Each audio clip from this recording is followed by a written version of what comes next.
The year is 2010. Aspiring game developer Mike Bithell decides to challenge himself with a 24-hour game jam themed around friendship. He likes the idea of characters somehow being bound together and decides to explore that theme throughout his game. Choosing to keep it simplistic, Bithell decides to go with a minimalistic art style and go for a simple genre such as platforming. What would come out of this 24-hour game jam would be a game that would launch Bithell's career. A game that would go on to win an award and leave a lasting impact on all of those who played it. The result of this 24-hour game jam themed around friendship was Thomas Was Alone.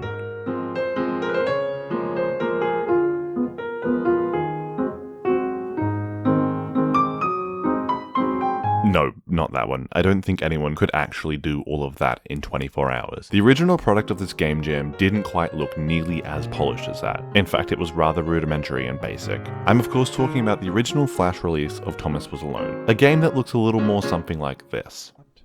There we go. And then he stands here. He comes back over. Oh no, just didn't really come back over.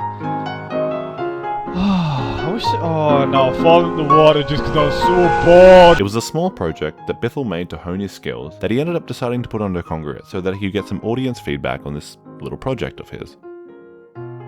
Mike Bithell didn't know it at the time, but uploading that file to Congregate would change his life forever. We open on the scene of Thomas being created, awakened,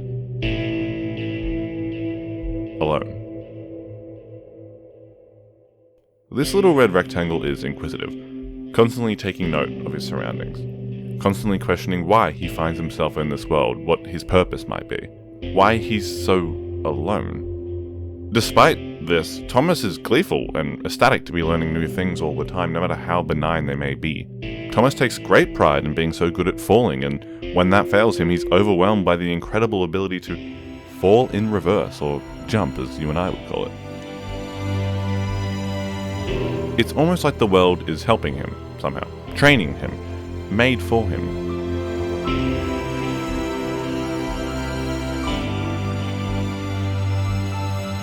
Thomas discovers over time, however, that the world is in fact quite dangerous. He even remarks on how it feels like it's intentionally out to get him. It just seems to get more and more complicated when Thomas was just starting to get the hang of things. Our little red quadrilateral isn't fazed by this though, because regardless of how challenging the world may get, he will continue to press on and he will continue to learn. But then Thomas starts to wonder, what's the point of learning if he's got no one to share it with?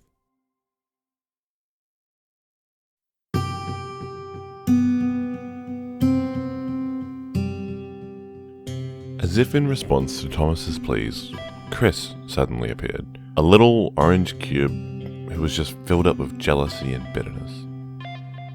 Thomas was glad to have company, to have someone to share his many discoveries about the world with, but Chris definitely didn't feel the same way.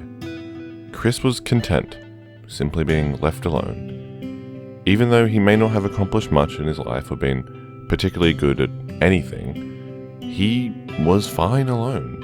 He was, well, fine enough alone. At least when he was alone, people couldn't ridicule him for his inabilities, like jumping to higher places or getting around reasonably. In Chris's mind, all this Thomas fella was doing was showing off all the time. He could jump higher than Chris, he moved more elegantly than he did. Sure, sometimes he would help Chris reach a higher place that he wouldn't be able to get to on his own, but still, Chris didn't need Thomas's help.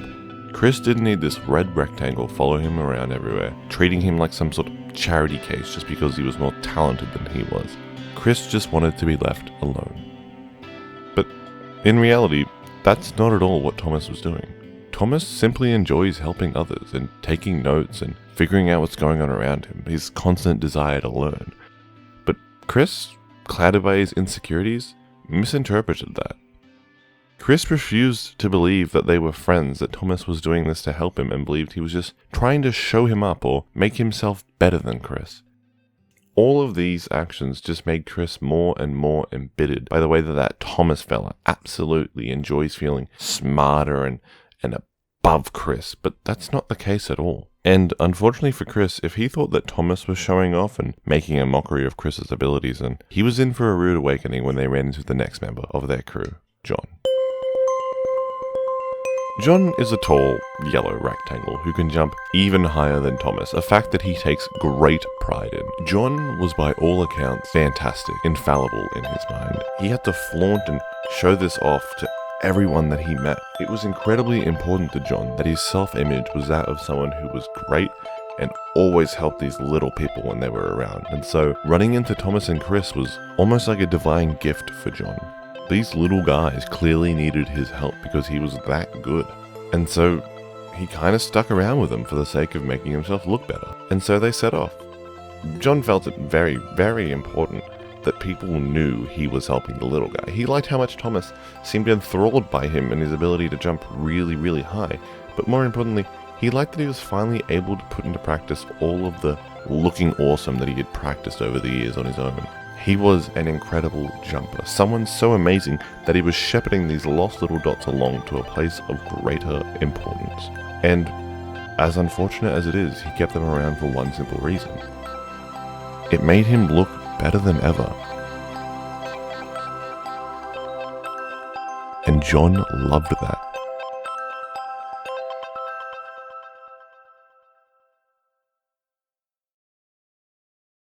The original Flash release of Thomas Was Alone was nothing to really write home about. It was an incredibly basic prototype made by an unknown developer that had no music, no sound effects, and no story. You were simply playing a game where you were solving a very simple, very easy series of puzzles as differently colored shapes. But despite that, the game was incredibly well received.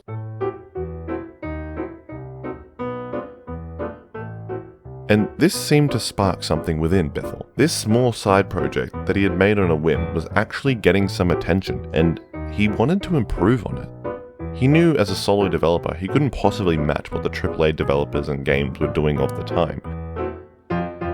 But he knew that he could make something small, and something with some heart. This had become more to Bithell.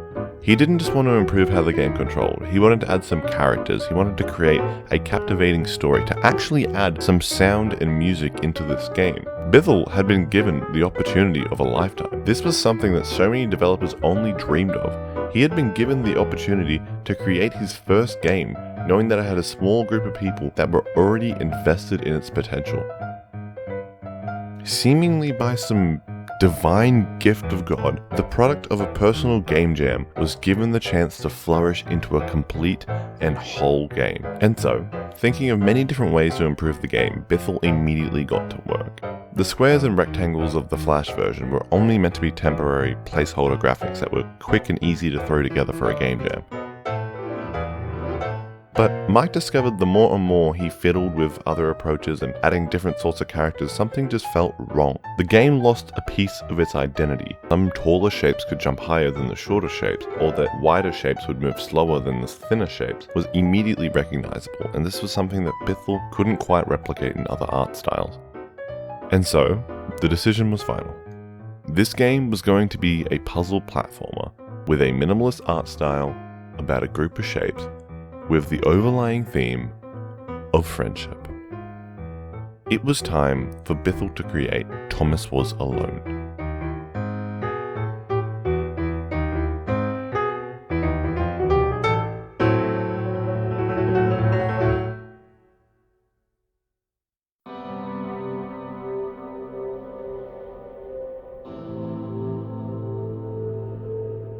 Claire was alone. She had been her entire life, and she was about to die the exact same way. It wasn't really a surprise to Claire. After all, it's not like she could ever really jump very high or even move at a decent pace. A situation like this was going to happen eventually. Unfortunately, Claire had come to terms with the fact that she was useless and immature. The fact that she even continued to live day after day was some sort of cosmic mishap that was soon to be corrected. That was something that Claire had just accepted, and so she braced for it all to be over. But, right before the cold grip of death could take her, Claire had a moment of clarity. She realized that maybe she had been wrong her whole life. She had potential. She had skills that she was good at. Maybe they weren't the same set of skills that everyone else was good at, or maybe other people wouldn't care for those skills, but she was unique. She could float on water that would kill anyone else. This, of course, only meant one possible thing to Claire. She was a superhero, and she was meant to save people. Why else would she have been gifted with this insane ability from the gods above? Claire found a new purpose in her life, and that was to help others when they needed it most. But she still needed some help of her own first. Not just in reaching places that were pretty high up, but she certainly did need help in that, but also with presenting herself. Claire wanted to make sure that when people looked at her, they knew that she was helpful, that she could save them. She needed something that signified she was a superhero, like a cape or a superhero name. Claire seemed like a decent enough superhero name. After all, she was a superhero, so just using her name wouldn't be that outrageous. She would be the superhero Claire, and she probably wouldn't have a cape. But despite Claire quickly figuring out her abilities to save others, it still seemed like the world was posed against her, and that she was at times hopeless.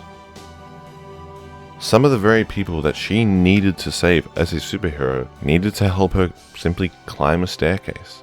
This didn't faze Claire too much, though. She'd been going through these trials her whole life. Being a superhero wouldn't magically fix that, and she knew that, but she was hoping that she could save some people. But who would she save these people from? Every good superhero needed a nemesis, and Claire wondered who her nemesis could be. Perhaps it would be Chris. He was always really a downer, and he was also abysmally bad at jumping like Claire was, so she didn't feel too bad about herself. And so it was settled. Chris would be Claire's nemesis, the person that Claire would save others from. But despite that declaration of nemesisship on Claire's part, when Chris suddenly became separated from the group, she was really worried about him.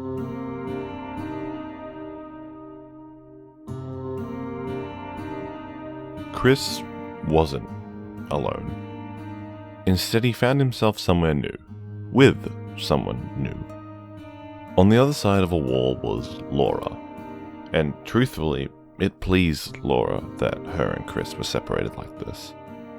After all, everyone in the past who had gotten close just used her and then left when she was no longer any use to them anymore, and if her and Chris could remain separated, then maybe that wouldn't happen to them. Maybe he wouldn't leave too. The only thing that still stuck with Laura and followed her around for all this time was the ominous cloud, but she had grown used to it. It was always there, and she just kind of got acclimated to it. What Laura wasn't used to, however, was how warm this little square seemed to be. They were getting along, and Laura dreaded more and more that once this low-jumping little square began to see what she was capable of, he would leave her like all the others did, and she'd be alone with the cloud once more.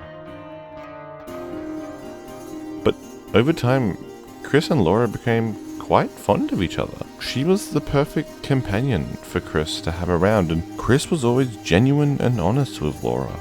He didn't seem to use Laura. He didn't seem to just want her for what she was capable of. He seemed to want her for a whole lot more. He seemed to want Laura for, well, Laura, and not her ability to bounce people higher.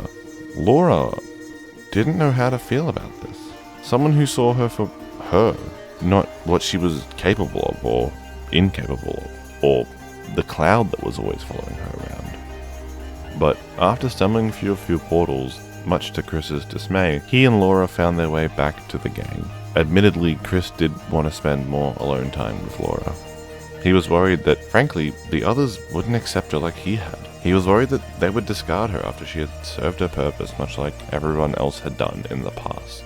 And his worries weren't unfounded. The rest of the gang wouldn't even talk to Laura. They were too put off by this ominous cloud that was following her around everywhere, and that seemed to be all they saw in Laura. They didn't see her for who she was. They didn't see her as someone who could help them. And that really annoyed Chris. Chris couldn't stand the fact that the group would constantly mention the cloud and ask over and over and over again if they could just leave Laura behind along with it. But despite all of that, Laura seemed to quite enjoy this new gaggle of shapes she had found. They seemed to put up with her, at least, and, I mean, they hadn't discarded her yet, even if the cloud's persistence was making everyone very uncomfortable. Thomas, however, had other plans. He decided that, as the de facto leader of the group, he would be the one to tell Chris that she had to go. This cloud wasn't productive at all. It didn't help, and it was probably a danger to all of them. Thomas couldn't continue to take notes of his surroundings and learn with this thing hanging around because he was seriously worried that it was going to hurt someone. Thomas had decided that it was time. He couldn't keep being himself with this cloud looming around, and he was going to speak up and tell Chris how he felt. But unfortunately, Thomas didn't get that opportunity. The very thing he was afraid of came to fruition. Thomas was consumed by the cloud, and Thomas was alone. Chris, surprisingly, missed Thomas after this. He felt terribly guilty. This was all his fault. It was his fault for daring to hope for more in this life. It was his fault for loving Laura and bringing her with him to meet the gang and go on adventures with them. If she hadn't come with him, then maybe Thomas would still be here. Maybe the gang would still be hanging out and exploring new places. He couldn't help but worry that he had made a mistake. And now Thomas was gone. Chris didn't even know if he was alive or not, and before he had a chance to think about that any longer, he too was consumed by the cloud. Chris was alone. Laura was soon to be alone too. This wasn't new for her, but she really liked this group of friends she had made. Laura started thinking that maybe she wasn't this hapless victim she imagined all this time. Maybe she was the cause of the cloud and the disappearances that were always going on around her.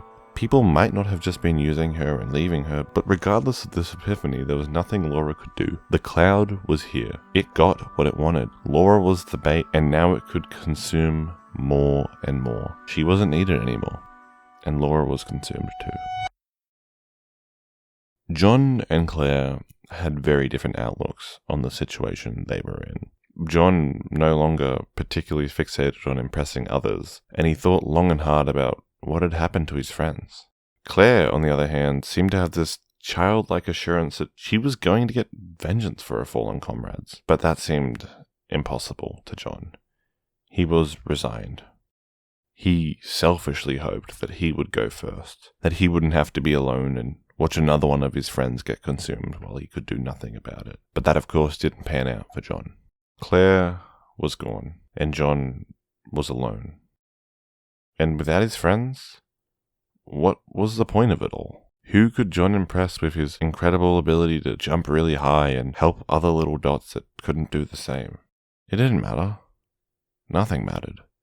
He'd go just a little further, just to remember the good times, just to honor his friends.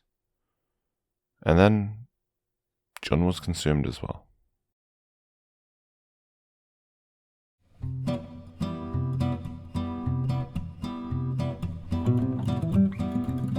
While Bithell was an independent developer, he still took a lot of cues and suggestions from his friends and the audience of his original Flash game. During the game jam, Bithell paid no mind to the idea of these coloured shapes having personalities of some sort. That was something imbued on them by the players of that original Flash game. People were reading into these characters what Bithell had no intention of. The small orange square was probably a little grumpy because he couldn't jump as high as everyone else could.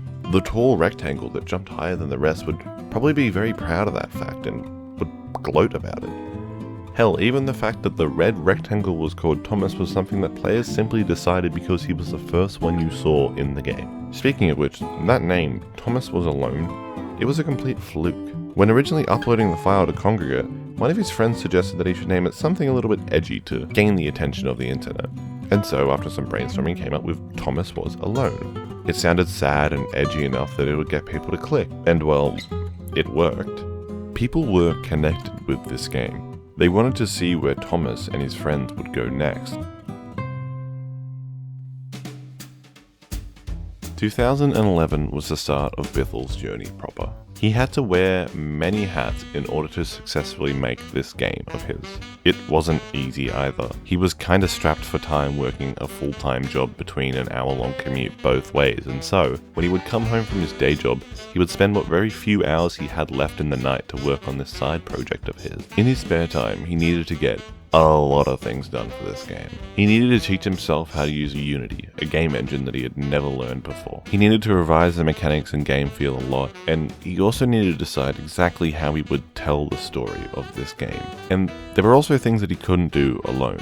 The music, for example, was something that he tossed up about quite a lot. But when one of his friends, David Houston, saw him programming the day one day, he offered to compose music for it. Bithel wasn't quite sure that he could fit the vibe he was going for in this game. But when Houston sent through a track that he had composed for the game, Bithel knew that he had found the one. And after a lot of tossing up between doing some motion graphics of sorts throughout the levels and other means of telling a story, he decided that he was going to use narration as his storytelling vehicle. He wasn't quite sure that he could do it himself. After all, he wasn't a professional voice actor, and so he procured a little bit of crowdfunding in order to get the narration done by Danny Waltz. That was the very thing that ended up landing this game an award of BAFTAs, in case you're wondering. All of this was done in just 2 years. All of this work had paid off. Mike Bithel's first game was complete. It was ready to launch. He was about to become an independent developer. Thomas was about to be alone no longer, and Bithel uploaded the game to the Steam marketplace.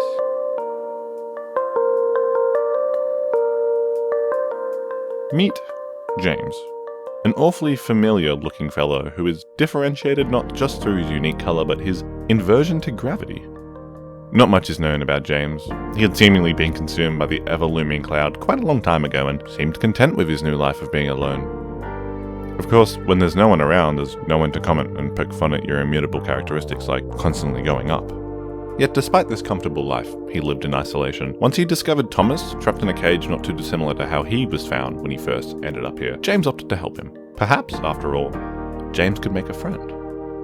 And so, freeing Thomas and nervously introducing himself, the pair of rectangle buddies headed off in search for Thomas's friends. Overcoming whatever obstacles lay ahead of them, the two made an incredible duo-ship. It seemed like this team could solve any issue that was thrown at them, and yet there was this constant nagging in the back of James's mind. What would happen when Thomas reunited with his crew? Would James go back to just being a weirdo once again? Would all the fun he and Thomas were having together just be left to the wayside? Forgotten. Would James be alone again? And was he really okay with being alone? Anyway, enter Sarah. She's kind of the GOAT. Not only can she propel herself upwards whilst in the air, but she also had the knowledge of something special, something forbidden. She spoke of something the weak, feeble-minded quadrilaterals could only begin to imagine, the Fountain of Wisdom. The channel through which all data flowed, the very answer to the existence of themselves, the entire world's knowledge, something so powerful Sarah had seen lesser shapes lose everything they had in its very pursuit. And yet, the red one, Thomas, was willing to help Sarah in her quest, as long as she would in turn reunite him with his friends, a petty and meaningless goal as opposed to discovering about the world residing just beyond the bounds of their own. A world of 3 dimensions and curves, things a mind runs wild just trying to put into perspective. Although, Sarah did have to give the crew one thing. They really had some spirit. They were risking everything in pursuit of their crew, and she could almost respect that, and so she pressed on with them. Almost to a destination. It seemed so close that she could taste it, which made everything hurt all the more when she couldn't reach it again. Thomas, this lowly red rectangle, was going to learn about everything the world had to offer, and she could do nothing but watch. Watch and scream and shout as everything she worked so hard for was just beyond her grasp. And Thomas? Well, he took the opportunity. He went forward, and he was engulfed by the bright light. What the fuck? It's Friday. Has your kids, has your wife. What Thomas experienced was something eye-opening. He saw, well, everything. He spent 12 seconds being wired directly into the World Wide Web, and he saw everything. There was a world outside of his own. He was living in a simulation made by humans, and they were somehow three-dimensional beings. Three-dimensional beings that had managed to mold and shape the entire world to their will, and also create artificial life. He also saw a lot of outdated 2012 era internet memes, but that's neither here nor there. The point is, there was more. And Thomas was going to do all that he could to share that with his friends. No, not just his friends, with everyone. All the AIs being run through this simulation. The others may not be able to completely understand what Thomas was talking about, but he was sure as hell going to try to explain it anyway. He needed to help others. But he couldn't do that while he was in this odd prison that he found himself in. The place that the cloud had taken them to was somewhere that was essentially a landfill, a recycling bin on a desktop, and he couldn't find a way out. Thomas, Sarah, James, and the rest of the gang, wherever the rest of the gang were, had been disposed of. The situation was hopeless, and yet Thomas could find a way to fix this.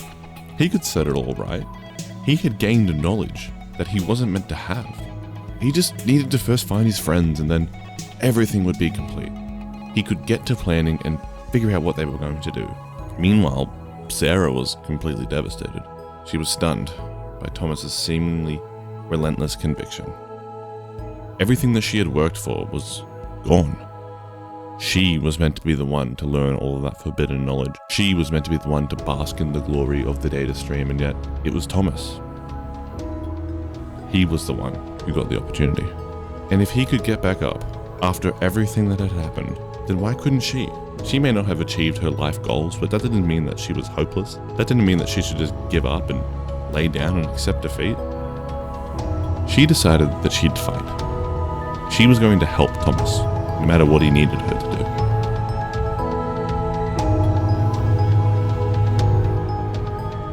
June 30th, 2012 was the day of release.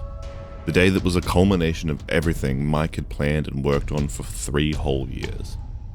It was time to release his first game, to be an indie developer, to see if this had all been worth the struggle and countless sleepless nights.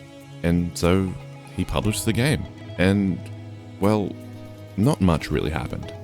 There were a few thousand downloads, a reasonable amount of people were buying and playing the game, which was okay for a first game. It wasn't particularly good, but it was okay. Bithell was a little worried that maybe he missed his opportunity.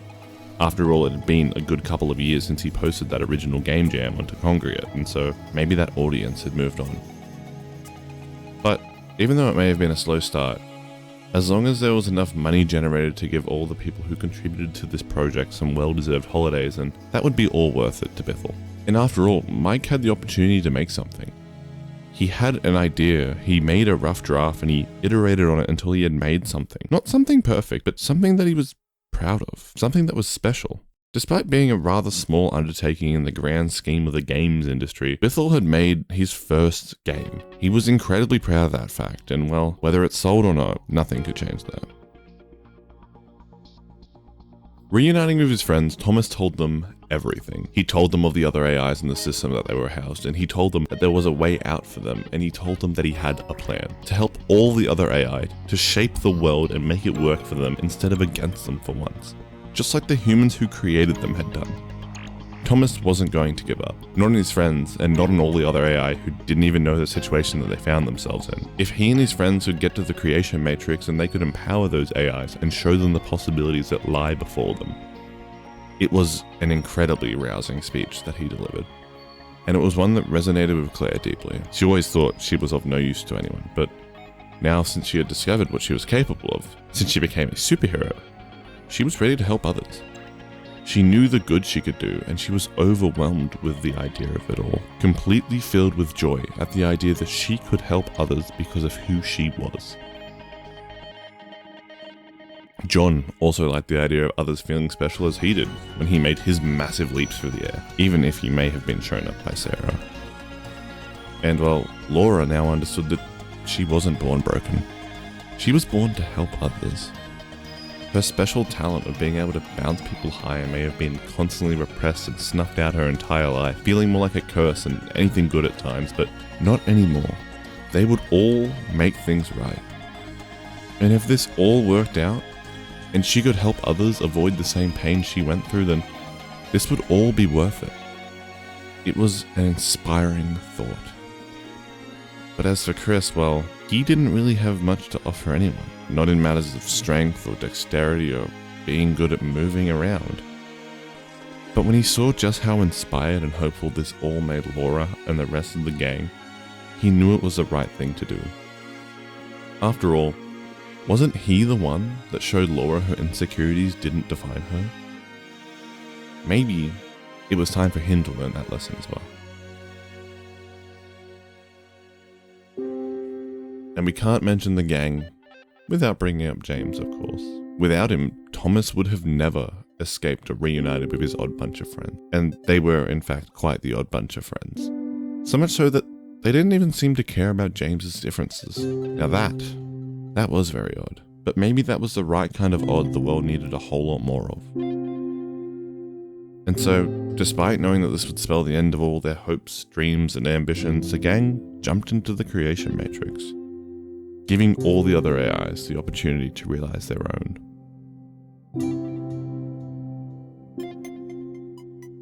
The AIs up above began to feel a shift. Something was changing. They could suddenly do things they were incapable of before. It was awesome and empowering. Even those who had settled down in their makeshift little homes left and began to explore this new, changing, evolving world. The echoes of the architects who had been the catalyst for this series of events could be heard faintly through the air. Thomas, Chris, John, Claire, Laura, James, and Sarah, all faintly telling of the world that lay just beyond their reach, of all the possibilities these AIs were capable of. Some were driven to madness and greed at the overwhelming knowledge they were receiving, and others stuck as a team where they could overcome any possible obstacle that lay in their path. Others, however, just embraced the change. But there was one thing that they all knew for certain. They were being called to a particular place. A place that would lead them into a new, undiscovered, constantly changing world. A world that had to be better than this. And so they took a leap of faith, with nothing but hope in their heart, not knowing where it would lead them. And they broke into the real world. They were sentient. They were free. And they weren't alone. Thomas Was Alone did end up generating enough for people to take holidays, in case you were wondering. But it didn't make a whole lot more than that. And so, as a Hail Mary right before the Christmas holidays, Mike decided to put the game on sale. And with that, it was seemingly off to the races. The game was selling. Not a tremendous amount by industry standards, but a sizable amount for a first release on Steam. Mike had told himself that if the game generated enough revenue to supplant his day job, he would go full-time making games. And nearing the end of the year, it seemed like it might. Creeping up more and more as 2013 approached, Mike skipped the festivities of New Year's and stayed in to see if it would truly happen. Watching every single sale, watching the number go up and up and up. And well, I don't know what to tell you. It made enough money. Mike was able to quit his job. The game was a success. After this, Mike worked on, well, a lot of other games. Thomas Was Alone was the start of his journey, but it certainly wasn't the end of his journey. Nowadays, Mike heads the game development studio carrying his name, making games and leaving a mark on all of those who play them. He and his team are even making games for some of the big Hollywood franchises like John Wick and Tron. And with the announcement of their latest game, Amber Spice, just a few weeks before writing this video, it seems safe to say that won't stop anytime soon. From a 24-hour game jam about colored shapes to today, Mike had made it. Thomas was alone. And well, now he's not.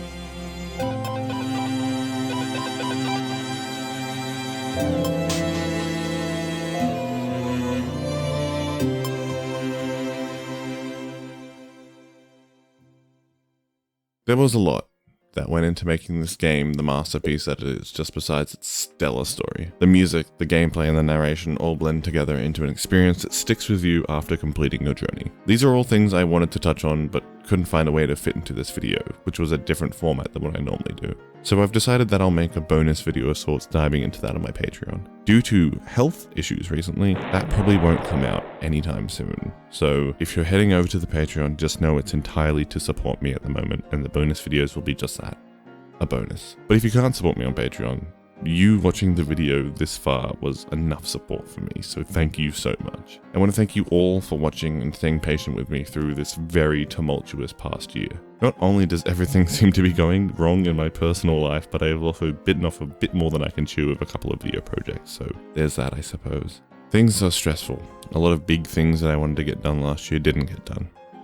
But as Mike Bithell once said, there's no shame in working that way, and you should absolutely allow yourself to make stuff that's small. Small and good is so much better than big and never released. Thank you. And good night.